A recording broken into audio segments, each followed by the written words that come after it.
वीर 84 निश्चय पड़े 9 सतगुरु कहे कबीर। गरीबदास जी भगवान कहते हैं, अपने भगवान की कसम खाकर कहते हैं, साखी उसकी गवाही देते हैं कि मैं अकेला नहीं, भगवान कबीर साहब भी यही प्रमाण दे रहे हैं। ऐसे नकम्मे दौरत बैठे भी नहीं, भक्ति मार्ग का जिक्र नहीं करे ना सुनो।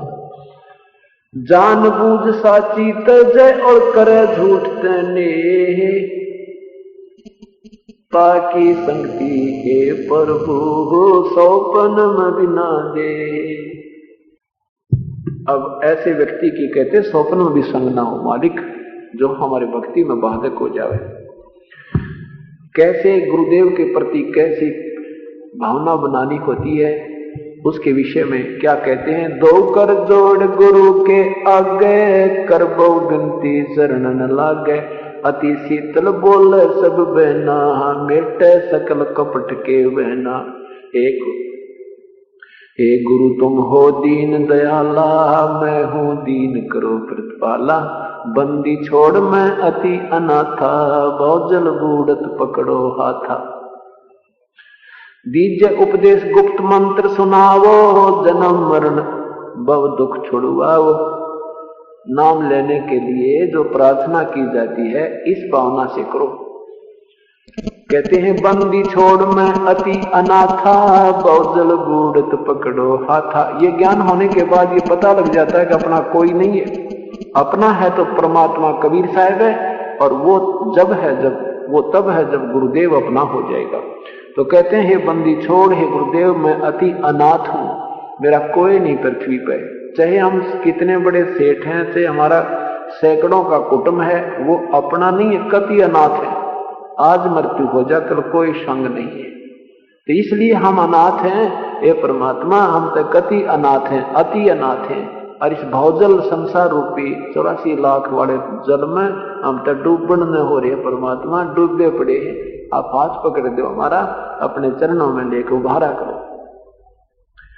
बंदी छोड़ मैं अति अनाथा, बहुजल बूढ़त पकड़ो हाथा। दीजे उपदेश गुप्त मंत्र सुनावो, जन्म मरण भव दुख छुड़वाओ। यो आदीन हो ऐसे जब ही, शेष पर कृपा करे गुरु तब ही। गुरु से शेष जब दीक्षा मांगे है, मन कर्म वचन धर धन आगे। गुरुदेव से जो दीक्षा लेवे तो हृदय से समर्पण कर दे परमात्मा, आज से ये दास आपका। ऐसी प्रीत देखे गुरु जब ही, गुप्त मंत्र कहें गुरु तब ही। भक्ति मुक्ति को पंथ बतावे, और बुरे कर्म बुरे होन पंथ छुटवावे। ऐसे शिष उपदेश ही पाई, होय दिव दृष्ट पुरुष पै जाई। ऐसे शिष उपदेश ही पावे पाई, होय दिव दृष्ट पुरुष पै जाई।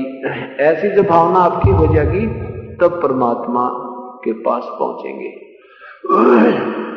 जब आपकी भक्ति दृढ़ हो जाएगी, आपके अंदर ये उपदेश लेने के बाद सब गुणों को ग्रहण करते हुए और सारे इन मर्यादा को निभाते हुए आप जब भक्ति करते रहोगे, तो आपको एक दिव्य दृष्टि प्राप्त होगी। उसमें आपको पहले तो ये दिखाई देने लगेंगे आसपास की वस्तुएं जो अंदर से रिफ्लेक्टेड हैं। आपको आंखें देखी, अंदर की जो चीजें बाहर भी देख सकते हो, इसका एक त्राटक ध्यान से। और उसके बाद एक दृष्टि प्राप्त होगी, आपकी आंखें खुली होंगी और आप ना जाने कहां पहुंच गई होगी श्रुति, और वहां सब कुछ दिख रहे होगी। सेकंडों के अंदर ना जाने के नजारे दिख कर फिर बंद हो जाएंगे। अब समझो बात, भक्ति की तरफ आपकी बहुत गहराई होगी और आपका यहां से पीछा छूट लिया, और तब तक तो अपना दान या अपना पुण्य सिमरण सेवा मंडे रहो। इस कमाई से पीछा छूटेगा, केवल ध्यान लाने से बात नहीं, ध्यान लगाने से कोई लाभ नहीं। वो तो अपने आप सहज समाधि उत्पन्न होगी, वो समय आने पर आपको पता लगेगा। कोटक तीर्थ सब कर आवे, गुरु चरणा फल तुरंती पावे। चरणामृत कदाचित पावे, 84 कटे लोक से दावे। कोटक जब तब करे करावे, वेद पुराण सभी मिल गावे। गुरुपद रज मस्तक पर देवे, सो फल तत्काल ही लेवे। सो गुरु सत जो सार चनावे, यम बंधन से जीव मुक्तावे। गुरुपद सेवे बिरला कोई, जा पर कृपा साहेब की होई। गुरुपद सेवै बिरला कोई, और जा पर कृपा साहिब की हुई। अब वहीं से बात शुरू होती है और वहीं समाप्त होती है कि बिन गुरु मिले मोहे ना पावे, वही परमात्मा गुरुपद सेवै बिरला कोई। गुरु भक्ता मम आत्म होई, वाके हृदय रहो समोई। के गुरुपद सेवै बिरला कोई, जा पर कृपा साहिब की होई। गुरु के पद, पद माने एक तो पद्धति होती है जो परमात्मा के बारे में गुरुदेव ने मार्ग बताया है, उसके ऊपर चलना वही चल पाएगा जिस पर परमेश्वर की कृपा होगी। और उस परमेश्वर की कृपा कैसे होगी? गुरु भक्ता मम आत्म होई, वाके हृदय रहूं समोई। उसी की फिर रजा आपके ऊपर डायरेक्ट अफेक्ट करेगी।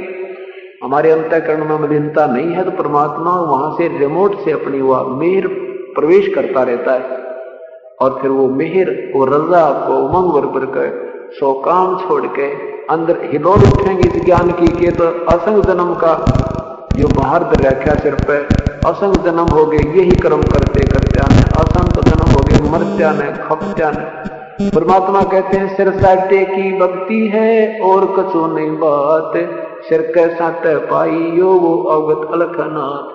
सिर कैसे देना, जैसे अभी उदाहरण सुनाया था आपको कि अपने सिर में जूत मारे संत भक्त ने और कहा प्रभु ये आप ही का तो शीश है। तो ऐसे जब हम इस प्रकार परमात्मा की तरफ समर्पण हो जाएंगे तो आप में उमंग सी उठेंगी। और कहते हैं कोट जन्म तन कोट शीश तो दे चुका तो काल बलि की भेंट, एक शीश देख ले सतगुरु अपने की भेंट। एक शीश दे दे मालिक ने, सतगुरु ने, ये करोड़ शीश दे दिए, कभी कहीं मरिया, कभी किसी प्रकार मरिया, कभी बकरा बनकर नाड़ कटी, कभी मुर्गा बनकर मरिया, ना जन कितने जन्म हो दिए इस काल में खाते ने। एक शीश दे दे पूर्ण संत को। शीश कैसे देना है? गुरु की आज्ञा माही रही जाए, जीवन जन्म सफल कर लीजिए। बस गुरु जी क्या कहेंगे? शराब बीड़ी मांस तमाकू मत पीना भाई, पार नहीं हो पाओगे। आन उपासना नहीं करना, और ये मंत्र डट कर जाप करना, कोई बुराई मत करना, किसी का बुरा स्वप्न में भी मत सोचना, चोरी ठगी जारी कभी नहीं करना, नेक नीति से प्रभु की भक्ति करना। और ये भी नहीं कर सकते, ये भी नहीं दे सकते सतगुरु को, ये शीश देना होता है जो गुरुदेव ने कह दिया फाइनल है भाई, चाहे कुछ भी हो अब यही करेंगे। तो इसको शीश देना कहते, एक शीश दे कर देख देते, चाहे समाज बाधा करे, चाहे भाई नाटे, चाहे बहन नाटे, पति मना करे, चाहे पत्नी करे। तो इसमें हमने जो भक्ति मार्ग में है, इसमें किसी की सलाह और बाधा की हमने कभी परवाह नहीं करनी। बाकी अन्य संसारी काम है वो हमने अवश्य आपस में सलाह करके करने चाहिए, लेकिन आत्म कल्याण के मार्ग में हम स्वतंत्र होने चाहिए, तब ये भक्ति प्रफुल्लित होती है, तब ये मार्ग हमें सही मिलेगा। अब गुरु मानुष कर जानते ते नर कइये अंध, ओए दुखी संसार में आग काल के फंद। तो गुरु को भगवान तुल मानना होता है, तभी प्राप्ति होती है। अब गुरु जी बताएंगे कि परमात्मा प्रभु की भक्ति करने से जीव का छुटकारा होगा। वो परमात्मा कौन है, कैसा है, कहां रहता है? अभी तक हमें दंत कथाएं सुनाई गई थी। अब देखो अपने जो शास्त्र हैं, ये एक विधान है प्रभु का।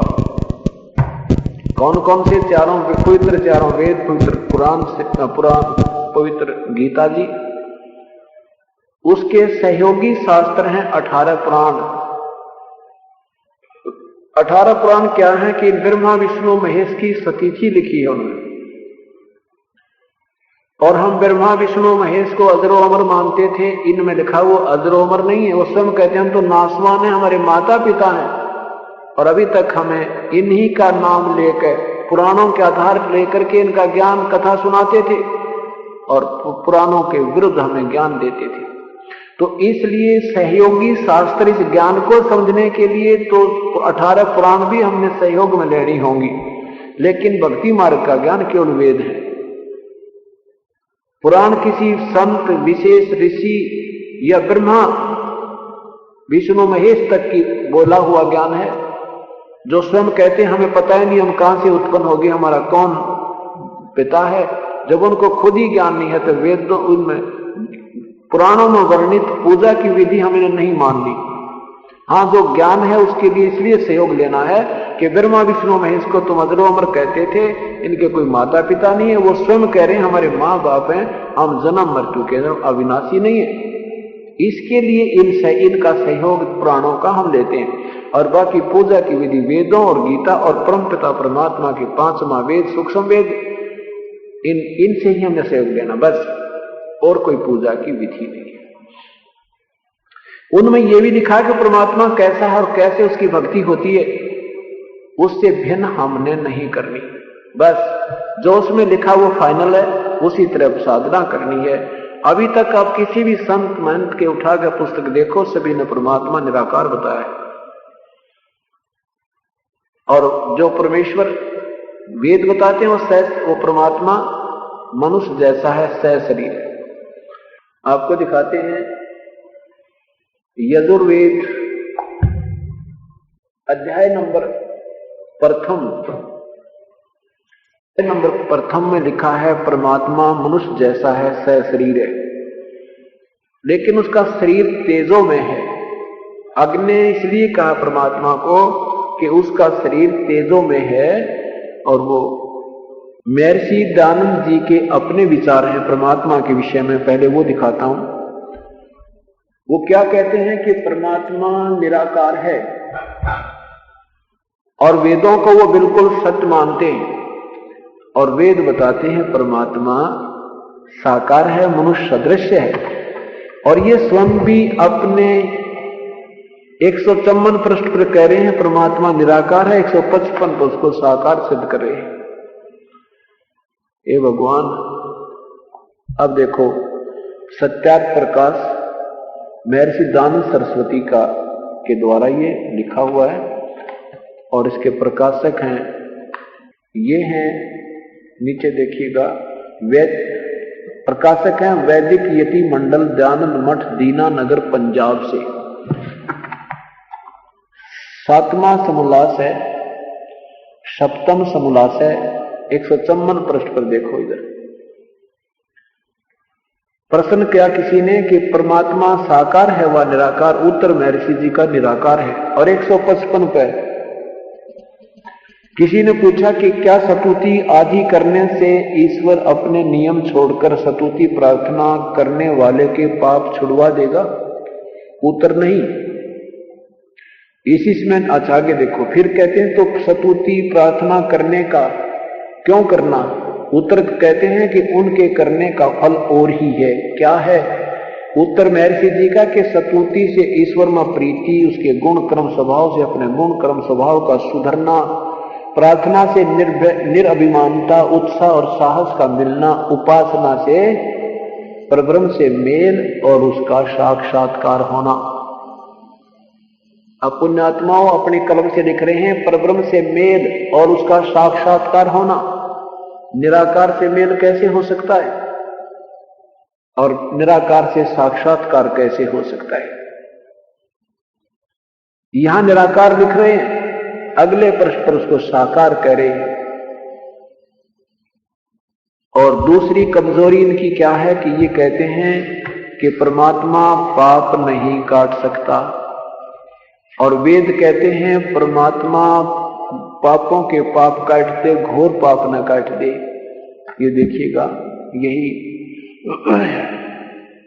सप्तम समोल्लास के 155 पृष्ठ पे कह रहे हैं कि परमात्मा पाप नहीं काट सकता। स्तुति आदि करने से ईश्वर अपने नियम छोड़कर स्तुति प्रार्थना करने वाले के पाप छुड़वा देगा? उत्तर नहीं, पाप नहीं छुड़वा सकता। और इसका ठोक के और लिखा है 163 पृष्ठ पर इसी 7वें समोल्लास में दोबारा फिर यही दोहराया है प्रश्न, ईश्वर अपने भक्तों के पाप क्षमा करता है व नहीं? उत्तर नहीं, उत्तर नहीं। क्यों जो पाप अक्षमा करे तो उसका न्याय नष्ट और सब मनुष्य